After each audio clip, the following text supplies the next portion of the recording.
Bismillahirrahmanirrahim. Assalamualaikum warahmatullahi wabarakatuh.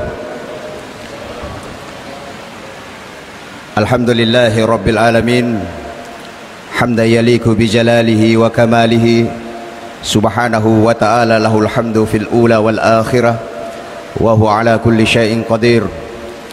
Ashhadu an la ilaha illallah wahdahu la syarika lah, wa ashhadu anna sayyidana Muhammadan abduhu wa rasuluh. Allahumma salli wa sallim ala sayyidina Muhammadin wa ala alihi wa sahbihi ajma'in. Amma ba'd. Bapak Ibu hadirin dan hadirat sidang jamaah tarawih yang dirahmati oleh Allah, pertama-tama saya mengajak kepada kita semua untuk senantiasa memuja dan memuji kehadirat Allah Subhanahu wa ta'ala. Setidaknya malam ini Allah masih memberikan kita kenikmatan. Malam ini paling tidak ada dua kenikmatan yang bisa kita rasakan. Oleh Allah kita diberikan kesehatan, dan Allah juga memberikan kita kesempatan. Dua kenikmatan inilah yang kemudian menjadikan kita bisa hadir bersama di tempat ini, tentunya dalam rangka mendekatkan diri kepada Allah Subhanahu wa ta'ala. Demikian pula salawat dan salam kita kirimkan ke hadirat Nabiullah Muhammad sallallahu alaihi wasallam, kepada keluarga beliau, para sahabat-sahabat beliau yang selama ini selalu konsisten dalam memperjuangkan ajaran agama Allah, yaitu Islam. Bapak Ibu hadirin sidang jamaah tarawih yang dirahmati oleh Allah, Ramadan tentu saja seperti yang kita ketahui bersama adalah merupakan bulan yang memiliki berbagai keistimewaan dan berbagai keutamaan. Di antara keistimewaan daripada bulan suci Ramadan adalah bahwa apapun yang kita lakukan yang nilainya positif di bulan suci Ramadan ini, maka oleh Allah akan memberikan kita nilai bahkan dilipat gandakan oleh Allah Subhanahu wa ta'ala. Di bulan Ramadan ini juga melalui hadis Rasulullah, beliau menjanjikan bahwa siapapun yang melaksanakan puasa benar-benar karena ikhlas kepada Allah Subhanahu wa ta'ala, maka seluruh dosa yang setahun lalu akan diampuni oleh Allah. Man shoma ramadana imanan wa ihtisaban ghufira lahu ma taqaddama min dzanbihi. Demikian pula Bapak Ibu sekalian, ada juga salah satu momen yang menjadikan Ramadan ini sebagai bulan yang istimewa, karena di dalam bulan suci Ramadan ini ada satu malam yang hampir seluruh, bahkan seluruh umat Islam di berbagai penjuru dunia ini, mereka berharap untuk mendapatkan malam tersebut. Itulah yang kemudian kita kenal dengan nama Lailatul Qadar. Lailatul Qadar ini sebagaimana diinformasikan oleh Allah di dalam Al-Quran, khairum min alfi syahr. Itu adalah malam yang lebih baik daripada 1000 bulan, yang menurut perhitungan matematika 1000 bulan itu kurang lebih selama 83 tahun. Namun demikian Bapak Ibu sekalian, sungguh disayangkan memang kenapa Allah dan Rasulullah tidak memberikan informasi yang lebih detail tentang kapan pastinya terjadi malam Lailatul Qadar itu. Di dalam kitab Fathul Bari, karya daripada Ibnu Hajar Al-Asqalani, salah satu tokoh hadis yang populer dalam sejarah Islam, di dalam kitab tersebut beliau mengatakan bahwa terkait dengan kapan atau ketetapan waktunya yang namanya Lailatul Qadar itu, ada kurang lebih 45 pendapat terkait hal tersebut. Dan itu semua berdasarkan daripada asar atau riwayat Rasulullah. Ada pendapat yang mengatakan bahwa Lailatul Qadar itu terjadi pada malam atau pada 20 malam terakhir dari bulan Ramadan. Pendapat yang lain ada lagi yang mengatakan bahwa Lailatul Qadar itu 10 malam terakhir dari bulan suci Ramadan. Bahkan ada pendapat yang mengatakan bahwa Lailatul Qadar itu terjadi pada 7 malam terakhir dari bulan suci Ramadan. Dan berbagai pendapat yang lainnya. Namun dari sekian pendapat yang dikemukakan oleh para ulama, pendapat yang paling rajih atau pendapat yang paling kuat adalah pendapat yang menyebutkan dan berdasarkan hadis Rasulullah bahwa Lailatul Qadar itu kejadiannya pada 10 malam terakhir dari bulan suci Ramadan, khususnya pada malam-malam yang ganjil. Dan itulah yang selama ini kita pahami bersama Bapak Ibu sekalian. Hadirin sidang jamaah tarawih yang dirahmati oleh Allah. Lalu setelah kita sudah tahu bahwasanya Lailatul Qadar itu terjadi pada 10 malam terakhir di bulan Ramadan, khususnya di malam-malam ganjil, maka tugas kita tentunya untuk mendapatkan atau untuk mencari hal tersebut adalah melakukan yang namanya persiapan. Biasanya Bapak Ibu sekalian, kalau ada sesuatu yang kita inginkan atau ada sesuatu yang kita cari, maka terlebih dahulu kita akan melakukan persiapan. Meskipun di antara kita terkadang tidak ada persiapannya, tetapi dia masih mencari. Yang seperti ini bukan mencari mungkin, tapi kalau tidak ada persiapan itu namanya menunggu, Pak. Dan kalau Lailatul Qadar itu kita hanya sekadar menunggu dan tidak mengusahakannya, rasa-rasanya sangat mustahil untuk kita mendapatkan yang namanya Lailatul Qadar. Hadirin dirahmati oleh Allah. Ada lagi upaya yang lain. Ada juga yang mengibaratkan bahwa Lailatul Qadar itu ibaratnya seperti tamu VIP, tamu yang penting atau tamu yang agung. Bagaimana tamu yang agung itu? Seringkali kita dapatkan tamu yang agung itu, dia ketika ingin mengunjungi seseorang, maka dia tidak akan berkunjung kepada seseorang yang dinilai atau mungkin dianggap dia tidak mampu atau tidak siap untuk dikunjungi. Tamu agung biasanya akan mengunjungi orang yang betul-betul memiliki persiapan. Maka gambaran seperti inilah tentang Lailatul Qadar, bahwa orang yang mendapatkan Lailatul Qadar itu adalah orang yang betul-betul siap untuk didatangi oleh Lailatul Qadar. Hadirin sidang jamaah yang dirahmati oleh Allah. Lalu apa persiapan yang bisa kita lakukan dalam rangka mendapati yang namanya Lailatul Qadar? Cukup banyak persiapan yang bisa kita lakukan Bapak Ibu sekalian. Salah satu di antara persiapan tersebut yang mungkin sering kita kerjakan adalah melakukan iktikaf. Iktikaf adalah sesuatu yang sering kali kita dengarkan khususnya di bulan suci Ramadan. Apa itu iktikaf Bapak sekalian?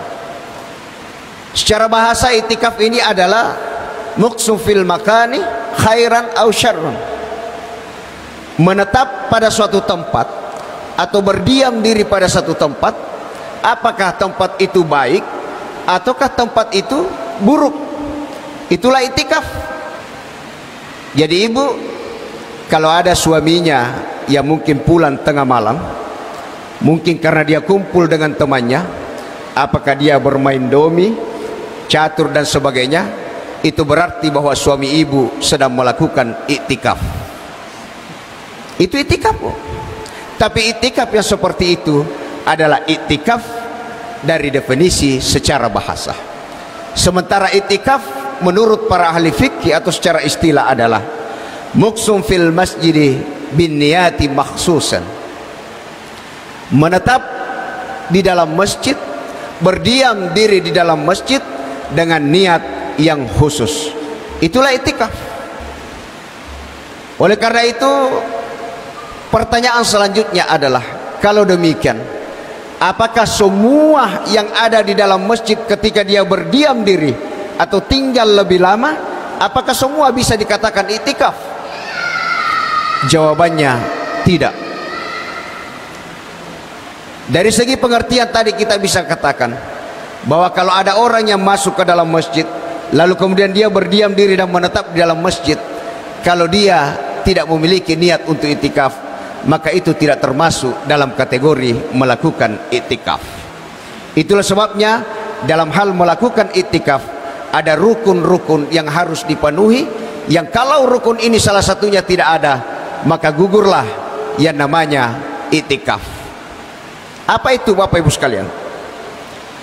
Yang pertama adalah niat. Niat adalah hal yang utama yang mesti dilakukan oleh setiap orang ketika dia melakukan sebuah pekerjaan, termasuk ketika dia melakukan iktikaf. Dalam sebuah hadis Rasulullah dikatakan, innamal a'malu binniyat wa innamal likulli imri'in ma nawah.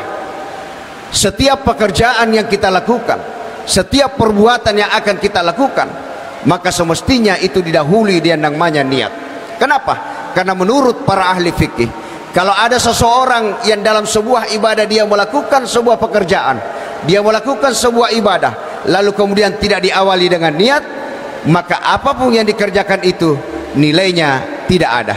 Atau dalam artian pekerjaan dan nilai ibadah itu dianggap tidaklah sah. Itulah pentingnya niat Bapak Ibu sekalian. Karena itu dalam persoalan niat, terkadang ada ulama yang bagi, ada niat yang sifatnya ibadah, ada niat yang sifatnya non ibadah. Artinya apa? Kita di sini Pak, Ibu, mungkin kita sama-sama berpuasa, tapi boleh jadi niat kita berpuasa berbeda-beda. Kita sama-sama menahan lapar, menahan minum dan sebagainya, mulai dari terbitnya fajar sampai tenggelamnya matahari. Itu puasa yang kita lakukan, tapi hasilnya akan berbeda. Itu tergantung daripada niat kita. Ada orang yang ketika berpuasa berniat benar-benar ini mendapatkan ridha Allah, maka insya Allah pada saat dia akhir berpuasa dia akan mendapatkan ridha Allah Subhanahu wa ta'ala. Tapi tidak sedikit juga di antara manusia, ibu-ibu terutama, ada juga yang berpuasa sama dengan kita, tapi niatnya bukan untuk mendapatkan ridha Allah, tapi niatnya karena ingin menguruskan badannya, atau dalam arti diet, yaitu to diete pada kima puasa, tapi niatnya berbeda. Yang satu ingin mendapatkan pahala, yang satu ingin mendapatkan porsi tubuh yang ideal. Itulah manfaat daripada niat. Oleh karena itu yang pertama rukunnya untuk melakukan iktikaf adalah, sebelum kita dalam melakukan iktikaf, maka yang terlebih dahulu kita lakukan adalah niat. Bahkan ada ulama yang mengatakan supaya diamnya kita di dalam masjid ini bernilai, maka ketika kita masuk ke dalam masjid, kita mulai berniat. Kita niatkan dalam diri kita bahwa saya berniat masuk ke dalam masjid ini untuk melakukan iktikaf. Sehingga ketika selesai sholat, kita duduk-duduk sebentar, maka itu dinilai oleh Allah sebagai sebuah iktikaf. Masalahnya adalah, sebenarnya iktikaf itu berapa lama waktunya? Setidaknya ada dua pendapat terkait dengan waktunya iktikaf. Ada pendapat yang mengatakan, kalau menurut Maliki, Imam Maliki mengatakan bahwa orang iktikaf itu waktunya adalah mulai dari sholat isya sampai kemudian terbitnya fajar. Sementara menurut pendapatnya Imam Syafi'i, orang bisa dikatakan iktikaf itu waktunya hanya sejetik saja, hanya selama kita ruku atau selama kita sujud, atau dalam waktu tumaknina saja. Berapa lama waktu yang kita lakukan ketika sujud? Subhanallah misalnya, subhanallah, subhanallah 3 kali kita lakukan itu, maka itu sudah dinilai sebagai sebuah iktikaf. Kalau itu kita awali dengan niat Bapak Ibu sekalian. Karena itu rukun yang pertama adalah niatkan untuk kemudian kita iktikaf. Hadirin yang dirahmati oleh Allah. Yang kedua adalah tempat iktikaf adalah masjid. Banyak orang yang bertanya, bolehkah iktikaf itu dilakukan di mana saja? Berdasarkan petunjuk Allah, wa antum akifuna fil masajid, bahwa Anda melakukan iktikaf itu dilakukan di masjid. Jadi rukunnya iktikaf itu dilakukan di masjid. Masjid maksudnya apa? Ulama mengatakan masjid ada dua. Yang pertama adalah masjid jami, yang kedua adalah musalla. Artinya masjid yang ditempati sholat Jumat dan masjid yang tidak ditempati sholat Jumat. Kalau istilah kita di sini kan terlalu banyak. Dulu istilahnya hanya masjid jami dan musalla. Kalau sampai di Indonesia banyak sekali, ada masjid besar, ada masjid jami, masjid agung dan sebagainya. Artinya apa? Ada masjid yang ditempati sholat Jumat seperti kita ini, ada juga yang tidak ditempati sholat Jumat seperti musalla, surau, langgar dan sebagainya. Jadi tempat-tempat itu adalah tempat yang bisa kita melakukan iktikaf.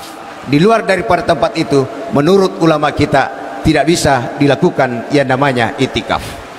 Hadirin yang dirahmati oleh Allah. Lalu yang ketiga rukunnya adalah niat sudah dilakukan, tempatnya sudah jelas. Yang ketiga adalah ada orang yang mau beriktikaf. Harus ada orang yang beriktikaf. Siapa orang tersebut? Yaitu seorang muslim, seluruh muslim, baik dia laki-laki maupun perempuan. Ya jelasnya mereka bersyarat dalam artian pertama dia Islam, yang kedua dia berakal sehat, yang ketiga adalah dia bersih dari hadas. Itulah syarat untuk menjadi orang yang beriktikaf. Untuk laki-laki saya kira tidak ada masalah. Tapi untuk perempuan paling tidak ada syarat khusus yang harus dibutuhkan untuk kemudian melakukan iktikaf. Yang pertama adalah perempuan harus bebas dari fitnah. Artinya apa? Kalau ibu-ibu mau datang ke masjid, maka sebaiknya diketahui oleh suami ibu atau ditemani oleh muhrim. Jangan sampai suaminya ada di rumah kemudian ibu datang ke masjid untuk iktikaf. Itu bisa menimbulkan fitnah. Yang kedua, ketika ibu-ibu datang untuk beriktikaf di masjid, maka perhatikan pakaian ibu. Jangan sampai menggunakan pakaian yang memperlihatkan lekukan tubuh. Sebab hari ini banyak juga seperti itu, Bu. Dengan kondisi modern fashion yang terdapat hari ini. Yang kedua, ibu sekalian, yang perlu diperhatikan kalau ibu ingin melakukan iktikaf adalah pastikan bahwa tempat iktikaf atau masjid yang kita akan tempati itu aman. Aman dari segi tempat. Artinya apa? Ada tempat khusus wanita seperti ini, dia tempatnya di belakang, laki-laki di depan dan sebagainya. Dia tidak bercampur, Pak. Kemudian yang ketiga adalah pastikan ibu mendapatkan izin dari suami ibu. Setidaknya 3 persyaratan khusus ini kalau kemudian bisa dipenuhi oleh ibu, maka disilahkan ibu untuk kemudian melakukan iktikaf bersama dengan para bapak-bapak lainnya di masjid ataupun musalla yang ada di sekitar kita. Hadirin sidang jamaah yang dirahmati oleh Allah. Persoalan iktikaf pada dasarnya adalah bahwa hikmah kita melakukan iktikaf sebetulnya intinya adalah supaya kita diharapkan untuk lebih mengkonsentrasikan diri kita menghadap kepada Allah Subhanahu wa taala. Ketika kita berada di masjid dalam waktu tertentu, maka konsentrasi kita untuk berdoa dan berzikir kepada Allah itu jauh lebih baik dibandingkan ketika kita berada di rumah. Tapi kondisi sekarang juga terkadang berubah, Bapak Ibu sekalian. Mega tahu betul beriktikaf di masjid, tapi kok genna di 2 telu si pulung lain ni curi tanah. Ibu-ibu ini terutama tabe itu ibu aku sifat 2 mi amang, tapi kok genna di telu lesen itu cerita. Ini saya biasa temukan di tempat sana, Bu, yang lain. Kalau di sini saya yakin tidak ada. Kalaupun ada mungkin tidak jauh beda. Hadirin sidang jamaah yang dirahmati oleh Allah. Inilah beberapa hal terkait dengan iktikaf. Bahwasanya untuk meraih yang namanya Lailatul Qadar, banyak hal yang bisa kita lakukan, Bapak Ibu sekalian. Salah satunya yang kami jelaskan tadi adalah kita bisa melakukan yang namanya iktikaf, yaitu berdiam diri atau menetap di dalam masjid selama beberapa waktu untuk mendapatkan Lailatul Qadar dengan berbagai kegiatan yang kita lakukan. Lalu kegiatan apa saja yang bisa kita lakukan selama kita melakukan iktikaf? Insyaallah pembahasan tersebut akan kita lanjutkan pada subuh hari, insyaallah. Demikianlah hal yang kami sampaikan pada kesempatan malam hari ini. Mudah-mudahan ada manfaatnya bagi kita semua. Lebih dan kurangnya mohon dimaafkan. Wallahul muwaffiq ila aqwamit thariq wa ila Allahi turja'ul umur. Wassalamualaikum warahmatullahi wabarakatuh.